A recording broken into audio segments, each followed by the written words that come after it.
وہ اس کے محلے کی رہنے والی تھی۔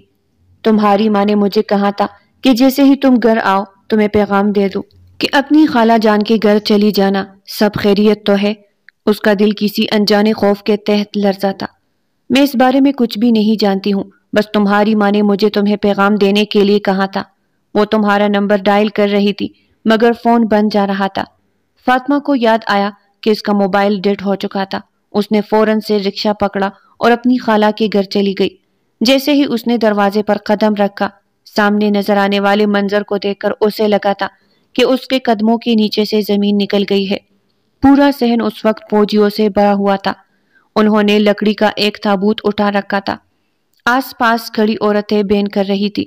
اس کی خالہ بار بار بے ہوش ہو جاتی اور جب ہوش میں آتی تو اپنے بیٹے کا نام پکارنے لگتی، وہ سکندر، جسے کچھ ہی دنوں میں اس کی شادی ہونے والی تھی، جس کے ساتھ اس نے اپنی زندگی گزارنے کے خواب دیکھے تھے۔ وہ وطن کے نام اپنی جان قربان کر چکا تھا۔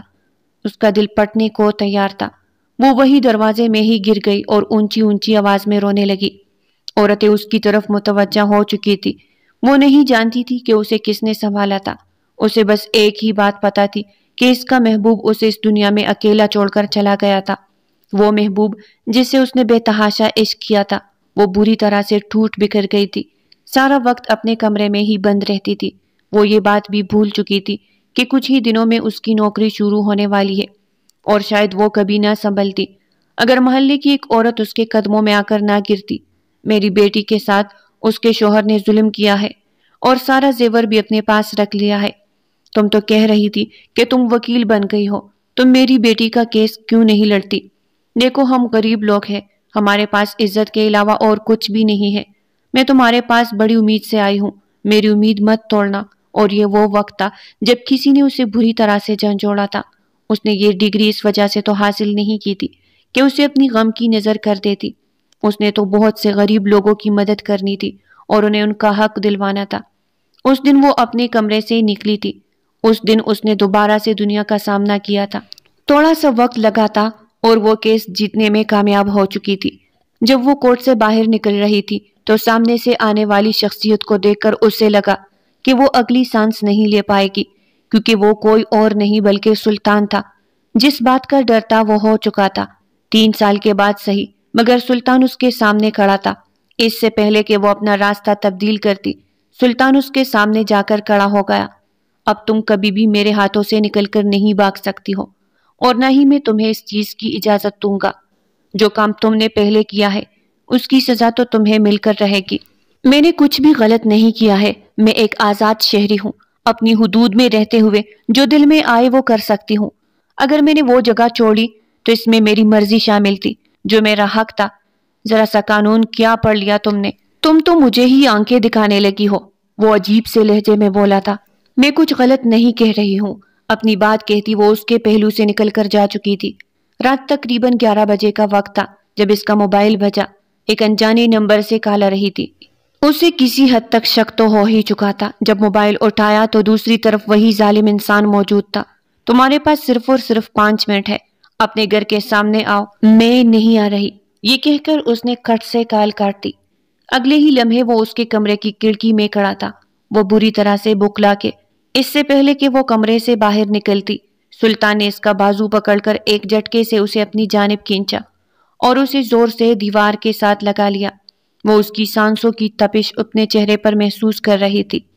تمہیں اندازہ بھی ہے کہ تم نے مجھے کتنا تڑپایا ہے؟ میں نے کچھ بھی نہیں کیا، چھوڑو مجھے اور دور ہو جاؤ ورنہ میں پولیس میں رپورٹ کر دوں گی۔ خبردار جو تم نے مجھے پولیس کی دھمکی دی۔ میں بخدا کسی سے بھی نہیں ڈرتا ہوں اور تمہارے معاملے میں تو میں اب کسی کا لحاظ نہیں کروں گا۔ محبت کرنے لگا ہوں تم سے، شدید محبت اپنانا چاہتا ہوں تمہیں، اپنی عزت بنانا چاہتا ہوں۔ شروع میں مجھے لگتا تھا کہ تم میری ضد بن گئی ہو، لیکن نہیں، تم تو میرے دل میں گھر کر چکی تھی۔ میں جانتی ہوں کہ تم مجھے بے وقوف بنا رہے ہو، اور تم جیسے وڈیروں کا کام ہی یہی ہے، لڑکیوں کو بے وقوف بنا کر اپنے جال میں پھنسانا اور پھر انہیں استعمال کر کے چھوڑ دینا۔ تم مجھے جتنی مرضی گالیاں کیوں نہ دے دو، مگر میں تمہیں یہ حق نہیں دوں گا کہ تم میرے کردار پر انگلی اٹھاؤ۔ بخدا آج تک کبھی بھی کسی لڑکی کی طرف نظر اٹھا کر نہیں دیکھا۔ تم میری زندگی میں آنے والی پہلی عورت ہو، اور تمہیں ایک گاؤں کے روایات سے مسئلہ تھا نا، تو اب سب کچھ تبدیل ہو چکا ہے۔ کسی میں یہ جرت نہیں ہے کہ وہ لڑکی کی طرف نظر اٹھا کر بھی دیکھ سکے۔ گاؤں میں اب سب کچھ ویسا ہے جیسا تم چاہتی تھی۔ تم مجھ سے کیا چاہتے ہو؟ وہ جھنجھلاتے ہوئے لہجے میں بولی تھی۔ صرف اور صرف مجھے ایک بار موقع دے دو۔ مجھے سوچنے کے لیے تھوڑا سا وقت چاہیے، کیونکہ میں اتنی آسانی سے تم پر یقین نہیں کر سکتی ہوں۔ اب مجھ سے دور ہٹ جاؤ اور دوبارہ کبھی بھی میری اجازت کے بغیر میرے قریب آنے کی کوشش مت کرنا۔ وہ انگلی اٹھا کر اسے دھمکی دے رہی تھی، جبکہ وہ پیار سے اس کی انگلی کو پکڑ کر اس کے ماتھے پر بوسہ دے کر جس راستے سے آیا تھا اسی راستے سے باہر چلا گیا تھا۔ کافی دیر تک اس سے اپنے ماتھے پر سلطان کا لمس محسوس ہوتا جا رہا تھا۔ کیا یہ انسان واقعی تبدیل ہو چکا ہے؟ اس نے اپنے آپ سے سوال کیا۔ نہیں، ایسا نہیں ہو سکتا۔ انسان کی فطرت کبھی بھی نہیں بدلتی۔ خود ہی اس نے اپنے سوال کا جواب دے دیا تھا۔ اس کے بعد اس نے اپنے پولیس والے کو اس کام کے لیے لگا دیا۔ تقریباً 2 مہینے سے وہ سلطان کے خلاف ثبوت اکٹھے کرنے کی کوشش کر رہا تھا، مگر اسے کوئی بھی ایسی ویسی بات نہیں ملی تھی۔ 2 مہینے پورے ہونے کے بعد وہ پھر سے اس کے آفس میں بیٹھا ہوا تھا۔ محترمہ، آپ کا ٹائم پورا ہو گیا ہے اور آپ کا بھیجا ہوا بندہ بھی میرے خلاف کچھ بھی ڈھونڈ نہیں پایا ہے۔ اب میں اگلے دن اپنی ماں کو لے کر آپ کے گھر آؤں گا۔